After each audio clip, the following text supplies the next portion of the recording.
आज बड़ा दुख का विषय है, बड़ा गंभीर विषय है, बड़ी ही वेदना होती है जब कि कोई हमारे इष्ट पर, हमारे ईश्वर पर गलत टिप्पणी करे, वो भी बिना जाने, बिना उन्हें समझे। देखिए, ईश्वर को समझने का, ईश्वर को जानने का सबसे अच्छा माध्यम है शास्त्र, पुराण। लेकिन ऐसे यथाकथित कथावाचक जो कि अंतरराष्ट्रीय प्रवक्ता हैं और टोटका बता करके लोगों को भ्रमित करते हैं और लोगों को गलत रास्ते की ओर ले जाने का प्रयास करते हैं। कहते तो हैं कि शिव पुराण में ये लिखा है, शिव पुराण में वो टोटका लिखा है, लेकिन प्यारे शिव पुराण में कोई टोटके नहीं लिखे। शिव पुराण में तो सिर्फ लोगों के कल्याण के लिए बात लिखी है। आज वही कथावाचक ने हमारी किशोरी जी, हमारी राधा रानी के बारे में गलत कहा। क्या कहते हैं कि जो राधा रानी है ना, राधा रानी का कृष्ण से कोई संबंध नहीं है और राधा रानी बरसाने की रहने वाली नहीं है। तो प्यारे, ऐसे कथावाचक जो कि हमारी किशोरी जी पे, हमारी राधा रानी पे संदेह करते हैं, हमारी राधा रानी के बारे में ऐसा बोलते हैं, ये तो गलत है। आप सम्मानीय हैं, विप्र हैं, लेकिन प्यारे हमें कतई भी यह सहन नहीं होगा कि कोई हमारी किशोरी जी पे, हमारी राधा रानी से गलत कहे। प्यारे, आपने शास्त्र का अध्ययन किया नहीं, आप शास्त्रों को जानते नहीं और कुछ टोटके बता करके, टोटका आचार्य बन करके आप दुनिया में छाए हुए हो। हमें इससे भी कोई दिक्कत नहीं कि भाई आप छाओ, आप कुछ भी करो, लेकिन हमारी राधा रानी पर कभी टिप्पणी मत करना, क्योंकि हमारी राधा रानी को पहले आप जान तो लो। राधा है कौन?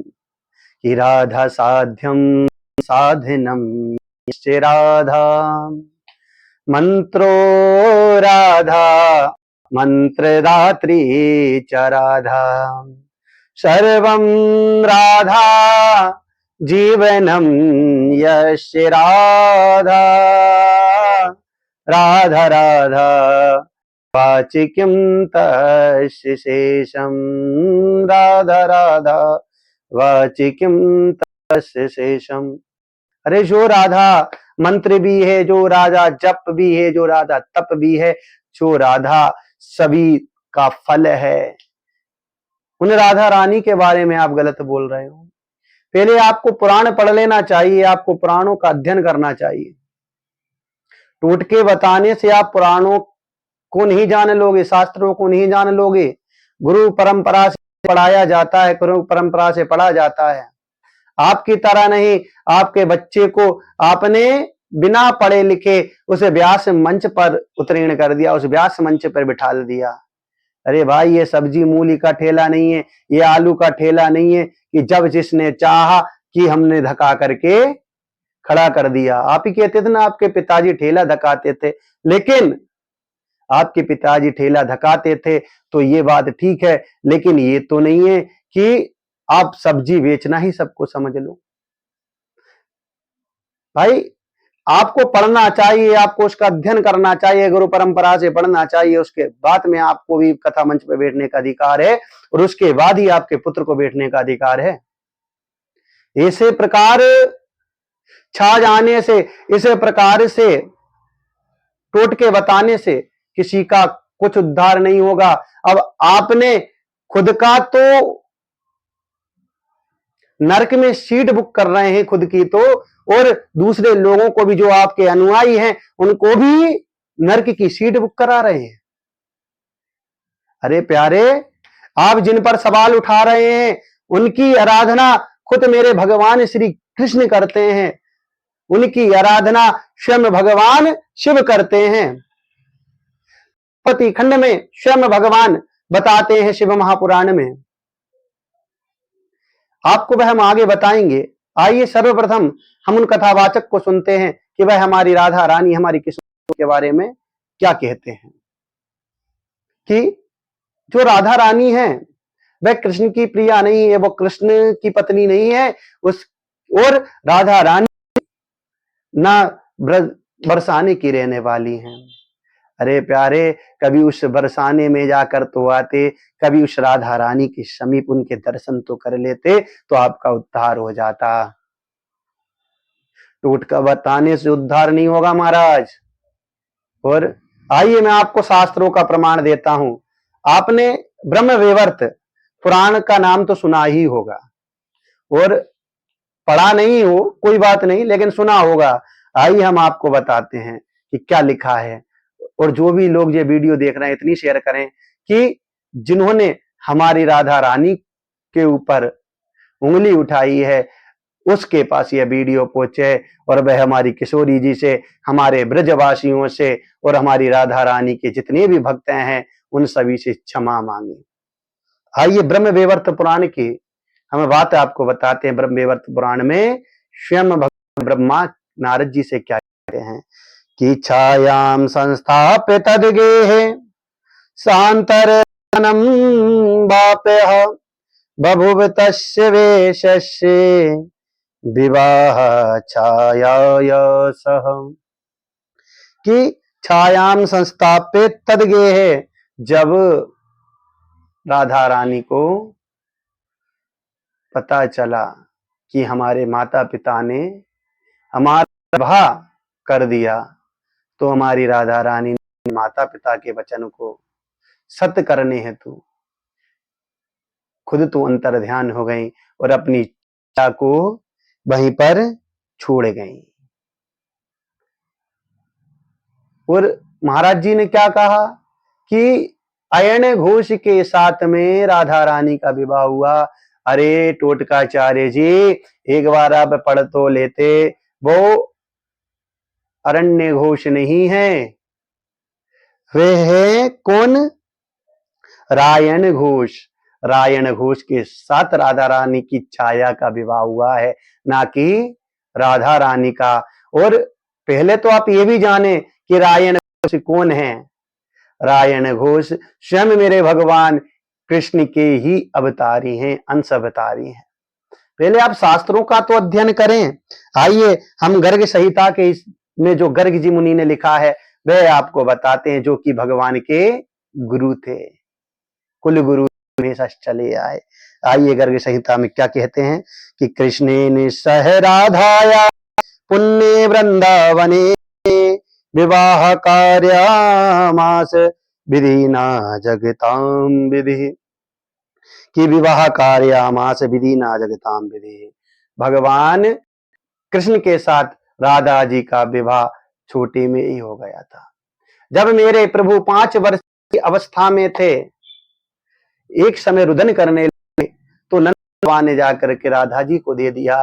राधा जी उन्हें चुप कराने लगी, और जब चुप कराने लगी, राधा और कृष्ण दोनों भांडेर वन में बैठे हैं, और भांडेर वन में स्वयं प्रकृति ने वृक्ष के में मंडप बनाया है, और ब्रह्मा जी के द्वारा राधा रानी का विवाह कराया गया, और पुष्पों की वर्षा हुई है। यहां राधा रानी का विवाह हुआ है भगवान श्री कृष्ण के साथ। स्वयं गर्ग मुनि कहते हैं, और कहते हैं कि स्वयं राधा हरे क्रोड़े छाया रायण मंदिरे। जब रायण घोष के साथ में विवाह की चर्चा चली, तो मेरी राधा रानी ने अपनी छाया को वहीं पर छोड़ा, और स्वयं अंतर ध्यान होके स्वयं राधा हरे हरि के क्रोड़े यानी हरि के हृदय में निवास करने लगी, और छाया रायण मंदिरे, छाया के रूप में रायण के से विवाह किया गया। यहां पर गर्ग संहिता इसका प्रमाण देती है। आइए दूसरा श्लोक भी हम जाने गर्ग संहिता के गिरिराज खंड अध्याय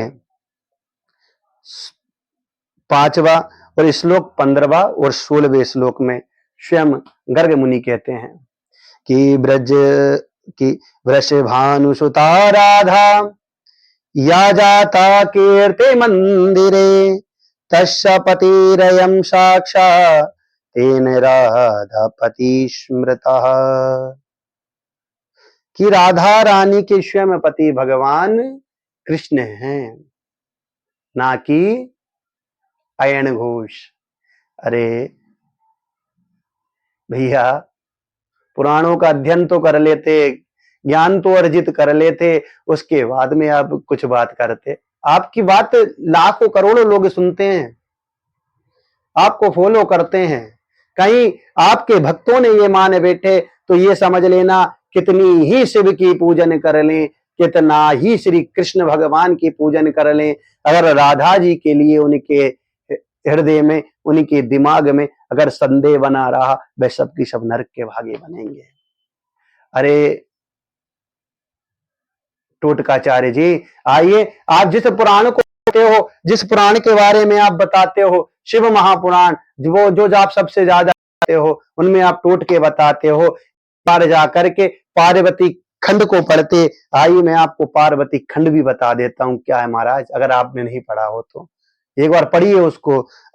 आपको बताता हूं, पार्वती खंड अध्याय 2 श्लोक नंबर 40 में स्वयं भगवान शिव कहते हैं माता पार्वती से कि कलावती सुधा राधा साक्षात गोलोक वासिनी, गो स्नेह निबद्धा सा कृष्ण पत्नी भविष्यति।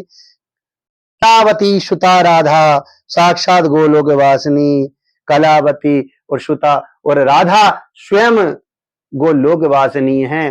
माता लक्ष्मी का स्वरूप लेकर के राधा स्वरूप में आई हैं। जब भगवान ने राम के में रूप में अवतार लिए, जब मातेश्वरी ने सीता के रूप में अवतार लिया, हे पार्वती, वही जो सब देवों की चेतना है, जो त्रिदेवों की शक्ति है, वही श्री राधा रानी गुप्त स्नेह निविद्यासा कृष्ण पत्नी भविष्य, वही गोवासिनी करके द्वापर में कृष्ण पत्नी बनेंगी।